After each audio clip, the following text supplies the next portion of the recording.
Hey, what's up, everybody? Thanks for clicking on the video. David Pendleton here, covering hole number 5 of the Happy New Year 9-hole cup. We're going to be going for the albatross opportunity here. So, basically, we're going to go 6 top, 3 bars, a side spin to the left. You're going to notice I back my target up here to the plus 13 yard mark. And when you take a look at my landing position, I should have backed it up maybe another yard or two, but when you take a look at my landing position, the right-hand side of my blue ring is just barely into the rough. Okay, so basically it's the blue ring at the rough line. Now, when I push my rings here, I'm going to push into overpower, which always stinks. I try to avoid that by backing up the yardage at first. So I go with a little bit of OP and a little bit of curl to the left. The reason that I'm going with the left curl here is I'm trying to hit the fatter part of the fairway, which you'll see I do. So if we don't go with the curl, we're going to run the risk of being over here on the right-hand side where the rough is and rolling into the rough. I would have liked to get a couple more yards on the drive, though. Shot number 2. Now, even though we're at max distance, we're going to pull it at mid. If you pull it at max, you're going to miss to the left-hand side. We're going to go with top spin until you get your ball guide line going nicely through the back of the hole. Now, notice here that I don't have my ball guide line going through the back of the hole enough. If you take a look at the wind arrow, we do have a bit of headwind here.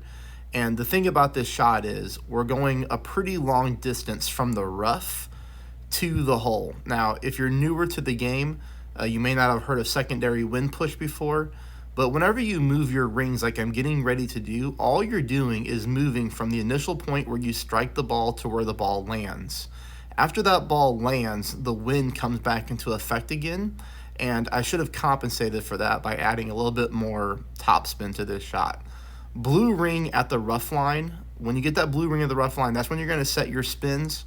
Enough topspin to get your ball going through the back of the hole and 0.2 side spin to the left. Okay, so 25% at mid is my pull here. Let's take a look at this shot, make sure I didn't underpower it too. No, I didn't. That's a pretty normal shot. Perfect ball. The only thing that sucks here for me is that I'm going to come up short, okay? Now, you're also going to notice this ball starts to tail to the left-hand side.